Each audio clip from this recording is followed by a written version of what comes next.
O envelope esteve em cima do balcão da minha cozinha durante 3 dias antes de eu encontrar coragem para o abrir. Branco simples, endereçado à mão à senhora Rebecca Mitchell, sem remetente. Havia algo nele que parecia perigoso, como a caixa de Pandora à espera de libertar o caos na minha vida perfeitamente curada. Eu estava a preparar a nossa festa do 20º aniversário quando ele chegou.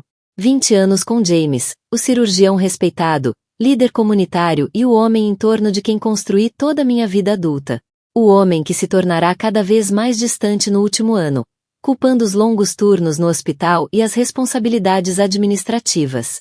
Naquela terça-feira de manhã, com a nossa celebração do aniversário a apenas alguns dias de distância, finalmente abri o envelope enquanto bebia o meu café da manhã. O aroma de perfume caro emanava das páginas dobradas. O meu estômago torceu-se antes mesmo de eu ler uma única palavra. Querida senhora Mitchell, começava numa caligrafia elegante. Você não me conhece, mas eu conheço intimamente o seu marido há 11 meses. A caneca escorregou da minha mão, estilhaçando-se no chão de mármore italiano que James insistira em instalar durante a nossa recente renovação.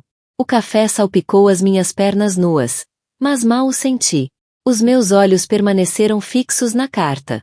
3 páginas manuscritas com confissões detalhadas de uma mulher chamada Sofia. Ela descreveu o primeiro encontro deles numa conferência médica em Chicago, como James tirara a aliança antes de se aproximar dela no bar do hotel. As férias que passaram juntos, enquanto eu acreditava que ele estava em simpósios médicos. As promessas que ele fez de me deixar depois do nosso aniversário, quando o momento fosse certo. Como ele se queixava de mim a ela. Como ele se ria da minha ingenuidade. Estou a contar-lhe isto porque percebi que ele nos tem mentido as duas, escreveu ela. Disse-me que você era fria, obcecada pela carreira e que o vosso casamento era apenas para manter as aparências. Mas eu vi as suas redes sociais. Vi como olha para ele. Ele não merece nenhuma de nós. O parágrafo final continha informações que só alguém verdadeiramente íntimo do meu marido poderia saber. Detalhes privados sobre marcas de nascença, preferências e hábitos que tornavam a negação impossível. Ela terminou com peço desculpa por ser eu a contar-lhe isto, mas achei que merecia saber antes de celebrar 20 anos de mentiras. Li a carta 3 vezes, cada palavra queimando mais fundo na minha consciência. A caligrafia elegante, o papel de carta caro. Ela teve cuidado com esta revelação. Não foi um ataque de ciúmes. Foi um aviso calculado de uma mulher para outra. As minhas mãos tremiam enquanto dobrava cuidadosamente as páginas e as colocava de volta no envelope. Eu precisava de tempo para pensar. A celebração do aniversário, a cerimônia de renovação dos votos seguida de uma recepção para 150 dos nossos amigos e familiares mais próximos, era dali a apenas 4 dias. Todos os que importavam no nosso círculo social estariam lá. Colegas do hospital do James, a minha equipe editorial, as nossas famílias, amigos de infância, testemunhas do nosso supostamente invejável casamento. Andei pela nossa casa de 4.000 pés quadrados. A casa que eu decorei, mantive e transformei no cenário perfeito para a história de sucesso do James. A casa onde organizei inúmeros jantares para ajudar a avançar a carreira dele enquanto colocava em pausa as minhas próprias ambições como escritora. A casa onde o cuidei durante a residência, o apoiei durante a morte do pai e esperei pacientemente durante anos por filhos que eu desesperadamente queria. 20 anos da minha vida dados a um homem que conseguia tirar a aliança com a mesma facilidade com que tirava um casaco. Liguei à minha melhor amiga Nathalie, tentando manter a voz firme. Podes vir cá à casa? Preciso da tua ajuda com uma coisa da festa.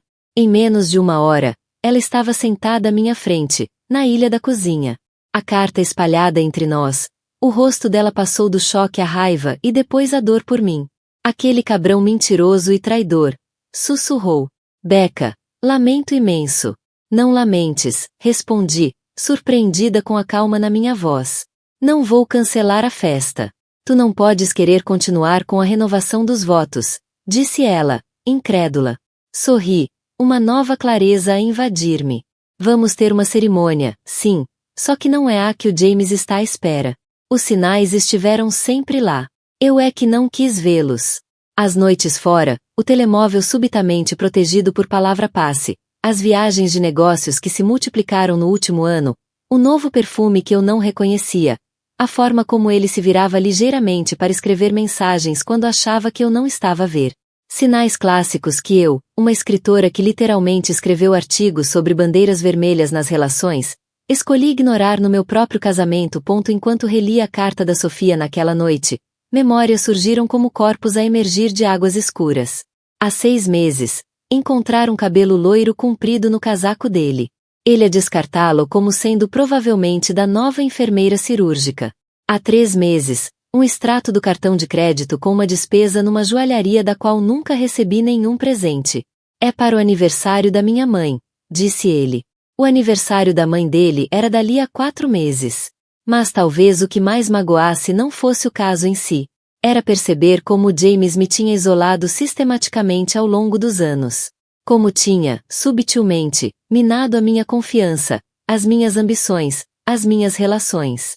A tua escrita é um passatempo engraçado, dizia ele sempre que eu mencionava voltar ao jornalismo a tempo inteiro. Mas a minha posição requer um certo tipo de apoio em casa.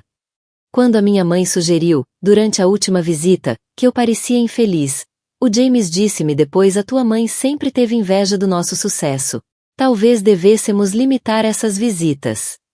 Quando fiz amizade com a esposa de outro médico, que me incentivou a seguir o meu mestrado em escrita criativa, o James encontrou desculpas para evitar jantares de casal com eles. Ela tem uma má influência em ti, disse ele. Está sempre a pôr essas ideias inquietas na tua cabeça. Fui desistindo de tanto de mim mesma, pedaço por pedaço, ano após ano, sempre acreditar que estava a construir algo significativo com um homem que me respeitava. Na manhã seguinte, fui ao hospital do James durante o seu bloco de cirurgias agendadas. Sabia que ele estaria indisponível durante pelo menos 4 horas. Encontrei a sua assistente administrativa, Lisa, que sempre foi simpática comigo, apesar das queixas constantes do James sobre ela ser ineficiente. Rebecca, que surpresa, disse ela, genuinamente feliz por me ver. O James está em cirurgia até, pelo menos, às 2. Na verdade, esperava poder falar contigo, disse eu, fechando a porta do escritório. Preciso de ajuda com a surpresa do nosso aniversário. O rosto dela iluminou-se. Claro! Em que posso ajudar? O James perdeu algumas informações sobre a conferência de Chicago do ano passado, em setembro. Qualquer coisa sobre uma apresentação que fez e que quer referir no discurso. Podes, por acaso, encontrar esses ficheiros para mim? As datas, informações do hotel. A Lisa hesitou por um instante, um leve sinal a passar-lhe pelo rosto antes de acenar com a cabeça. Deixa-me ver o que tenho. Enquanto ela procurava no computador, perguntei casualmente. Ele mencionou que conheceu lá uma ligação importante. Sofia, qualquer coisa. Talvez deva incluí-la nos agradecimentos se ela foi significativa para o trabalho dele. Os dedos da Lisa pararam por um momento sobre o teclado. A pausa foi breve, mas reveladora. Não me lembro de nenhuma Sofia, disse ela cuidadosamente. Mas posso verificar a lista de participantes. Observei enquanto ela abria os ficheiros, notando como evitava o meu olhar. Imprimiu vários documentos e entregou-mos com um sorriso forçado. Rebecca, disse ela baixinho, enquanto me virava para sair. Se alguma vez precisares de falar sobre alguma coisa, estou aqui. O saber nos olhos dela disse-me tudo. Ela sabia. Talvez até tivesse ajudado a encobrir algumas das mentiras dele. Já no carro, examinei os documentos. O James tinha de facto participado na conferência de Chicago, mas prolongara a estadia por 3 dias sem nenhuma razão oficial. O recibo do hotel mostrava despesas de serviço de quarto para 2. Pequenos almoços na cama para ele e a Sofia, enquanto eu estava em casa a pensar que ele estava a salvar vidas. Nessa noite, o James chegou tarde, como habitual. Recebi-o com um copo do seu uísque preferido e um sorriso que parecia uma máscara esticada no meu rosto. Como está a correr o discurso do aniversário? Perguntei. Estive o dia todo a trabalhar no meu. Ele afrouxou a gravata, parecendo momentaneamente desconfortável. Ainda estou a trabalhar nisso. Sabes que não sou bom a falar em público. A Sofia não acha isso, respondi casualmente, observando o rosto dele. O copo parou a meio caminho dos lábios. Os olhos dele encontraram os meus, a procurar o que eu sabia. Quem? Perguntou, a voz perfeitamente controlada. A Sofia. Repeti. A tua enfermeira cirúrgica perfeccionista com cabelo loiro. Aquela que está sempre a organizar eventos do departamento. Ela mencionou o quão inspiradora foi a tua apresentação em Chicago. O alívio que inundou o rosto dele foi quase cômico. Ah, pois. Tinha me esquecido de que ela esteve lá. Murmurei, virando-me para que ele não visse as lágrimas a ameaçar cair. Vou para a cama cedo. Amanhã é um grande dia com os preparativos finais da festa. Ao subir as escadas, ouvi-o fazer uma chamada telefônica, a voz baixa e urgente. A avisar a Sofia. Sem dúvida. A inventar novas mentiras para encobrir as antigas. Nessa noite, deitada ao lado do estranho a quem chamava de marido, percebi algo crucial. Durante anos, tive medo de perder o James, medo de ficar sozinha, medo de desestabilizar a vida que construímos. Mas enquanto ouvia a respiração dele, calma e regular, compreendi que já tinha perdido tudo o que importava. Tinha me perdido a mim mesma. E, de repente, já não tinha medo. Na manhã seguinte, acordei com uma clareza absoluta sobre o que precisava de ser feito. Isto não era apenas sobre expor a infidelidade do James. Era sobre recuperar a minha voz depois de anos a ser silenciada. Enquanto James estava no duche, copiei a carta da Sofia, colocando o original no meu cofre no banco. As provas precisavam de estar protegidas. Depois liguei a Nathalie. Preciso que contactes toda a gente que vai à cerimônia, disse-lhe. Não canceles, só garante que comparecem absolutamente, especialmente os membros do conselho do hospital do James. Diz-lhes que vai haver um anúncio especial. Tens a certeza disto? Perguntou ela. Mais certeza do que tive de qualquer coisa em anos, respondi. Depois de o James sair para o trabalho, fui ver o meu antigo professor de direito, Marcus Shen, que se tornará amigo da família. Eu tinha revisto o manual jurídico dele há anos, antes de o James me convencer a focar-me unicamente em apoiar a carreira dele. O Marcus ouviu sem interromper enquanto eu expunha tudo. O caso, o gaslighting, a situação financeira. Expliquei como James insistira para que eu colocasse a minha herança nas nossas contas conjuntas. Como me incentivou a manter-me financeiramente dependente dele. Eu não quero destruí-lo, Marcus, disse. Só quero o que é justo. E quero que a verdade seja conhecida. O Marcus acenou com a cabeça, pensativo. Rebecca, sabias que o James me consultou sobre alterar os teus beneficiários no mês passado? O meu sangue gelou. O quê? Ele disse que ambos tinham concordado em tornar a fundação do hospital dele a beneficiária principal do teu seguro de vida e contas de reforma. Eu disse-lhe que ambas as partes tinham de estar presentes para essas alterações. Outra mentira. Outra traição, mais profunda do que eu imaginava. O Marcus abriu o portátil. Vamos falar sobre aquilo a que tens direito legalmente. E depois vamos falar da estratégia para o evento de aniversário. Quando saí do escritório dele, tinha uma compreensão completa dos meus direitos financeiros e um plano concreto para a cerimônia. O Marcus também me pôs em contato com um contabilista forense que começaria imediatamente a investigar as nossas finanças. A paragem seguinte foi ver a doutora Eleanor West, chefe de cirurgia do hospital e superior direta do James. Embora nos tivéssemos encontrado em eventos do hospital, o James sempre desencorajou uma amizade mais próxima, alegando que a Eleanor era difícil e politicamente complicada. Ela recebeu-me no escritório com verdadeira cordialidade. Rebecca, que surpresa! Está tudo bem? Não exatamente, admiti. Preciso de falar contigo confidencialmente sobre o James. Durante a hora seguinte, partilhei detalhes selecionados do que descobri. A expressão da Eleanor manteve-se profissional, mas reparei que as mãos dela apertavam a chávena de café. Suspeitei de algo quando a candidatura Bolsa Fitley continha inconsistências, disse finalmente. O James alegou ter conduzido uma pesquisa preliminar que não coincide com os nossos registros do departamento. A Bolsa Fitley? Perguntei. Era novidade para mim. A Eleanor hesitou antes de continuar. É uma bolsa de investigação prestigiada. O James é o principal candidato, mas a fundação exige total transparência de todas as partes envolvidas, incluindo declarações financeiras. Pensei nas transferências misteriosas que descobri nas nossas contas, especialmente aquelas. Ela inclinou-se para a frente. Rebecca, se estás a planear o que penso que estás, deve saber que o conselho do hospital vai estar presente na tua festa de aniversário, incluindo o próprio Walter Fitley. Sorri. Estou a contar com isso. A preparação final foi a mais difícil. Liguei aos meus pais, que sempre adoraram o James. Tinham planeado viajar de avião para a cerimônia no dia seguinte. Mãe, pai, disse com cuidado. Há algo que precisam de saber antes de chegarem. A minha mãe ofegou quando revelei a verdade. O meu pai ficou em silêncio da forma como fica quando está verdadeiramente zangado. Vamos no próximo voo, disse a minha mãe. Esta noite. Não deves estar sozinha neste momento. Não vou cancelar a cerimônia, disse-lhes. Na verdade, preciso que estejam lá a apoiar-me. Conseguem fazer isso?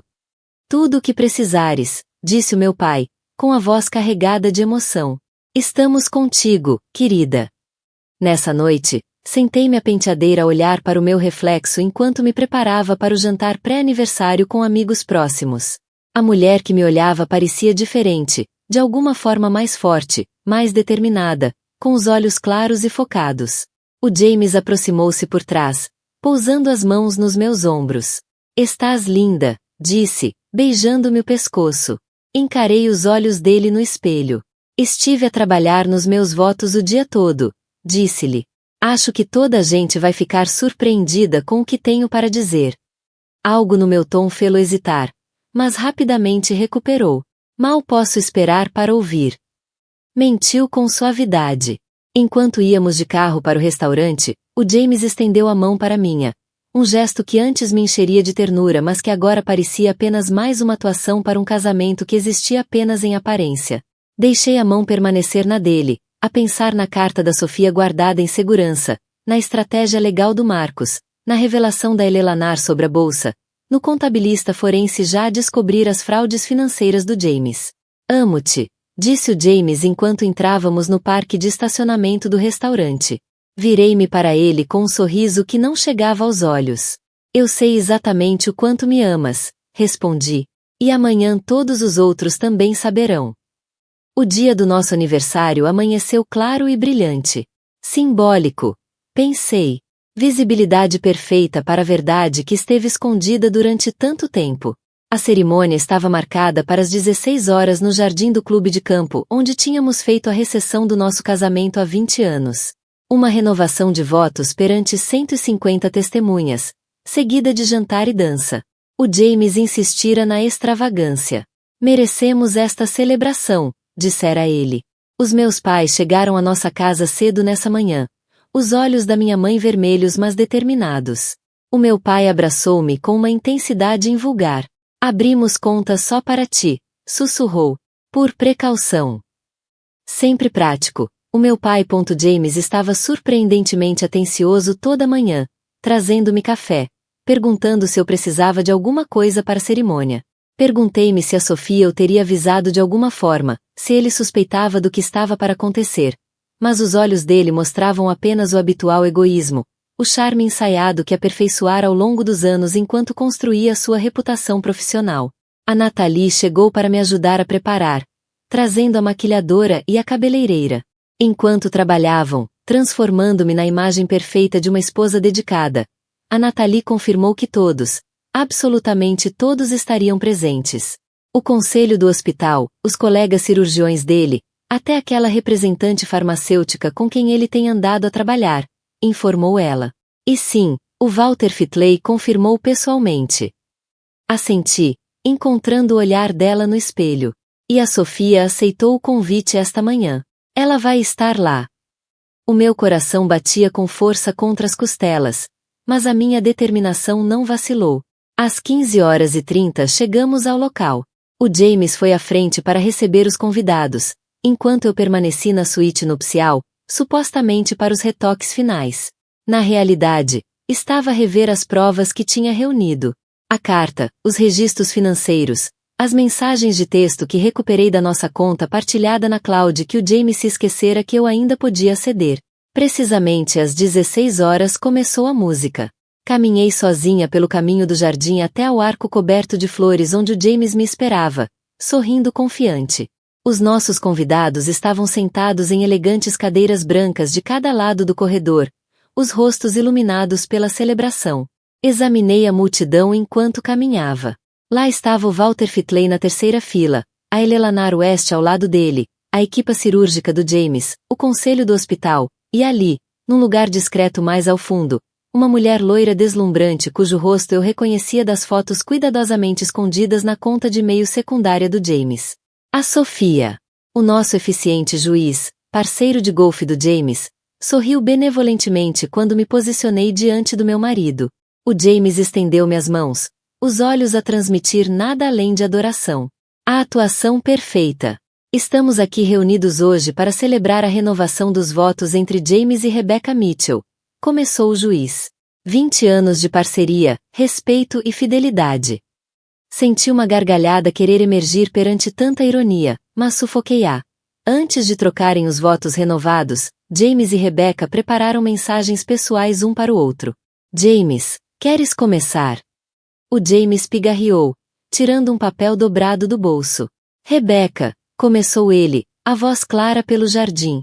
Há 20 anos prometi amar-te e cuidar de ti. Hoje, diante dos nossos amigos e família, reafirmo essa promessa. Continuou com belas palavras sobre parceria e gratidão, sobre o meu apoio durante a sua carreira, sobre desejar muitos mais anos juntos. A atuação dele foi impecável, emotiva nos momentos certos, humilde mas confiante. Quando terminou, não havia um olho seco entre os convidados, exceto os meus. Rebecca, disse o juiz, queres partilhar os teus votos agora? Sim, disse claramente. Quero.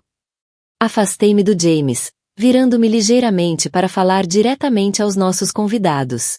Da minha clute retirei cartões de notas, mas também a carta da Sofia.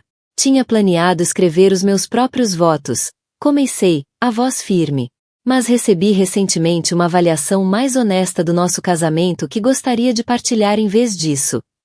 O rosto do James mostrou confusão, depois alarme. Vi-o dar meio passo na minha direção, mas já era tarde. Querida senhora Mitchell, li, projetando a voz para chegar até as últimas filas. Não me conhece, mas conheço seu marido intimamente há 11 meses. Um suspiro coletivo percorreu a audiência. Continuei a ler, a voz ganhando força a cada frase, detalhando o caso deles. Descreve as férias, as mentiras, as promessas que o James fez de me deixar. O rosto do James empalideceu. Rebecca, para, sibilou ele. Isto é uma loucura. Ignorei-o. Continuei a ler. Quando cheguei às partes que detalhavam os momentos íntimos, o James lançou-se para a carta. Já chega, gritou. O meu pai e o Marcus Shen estavam subitamente ali, posicionando-se entre nós. A audiência entrou em caos. Murmúrios, suspiros, o arrastar de cadeiras enquanto as pessoas se levantavam para ver melhor o drama desenrolar-se. James, disse eu, a minha voz a cortar o ruído. Talvez queiras explicar aos nossos convidados, incluindo o conselho do hospital e o Sr. Fitley, por que é que fundos das nossas contas conjuntas foram transferidos para uma conta offshore no mês passado, exatamente o mesmo montante, coincidentemente, que a Bolsa Fitley, Bolsa da Fundação, disse Eleanor West, levantando-se. James, isto é verdade. O rosto do James contorceu-se, o pânico substituindo a expressão controlada habitual. Isto é um assunto privado, gaguejou. A Rebecca está claramente.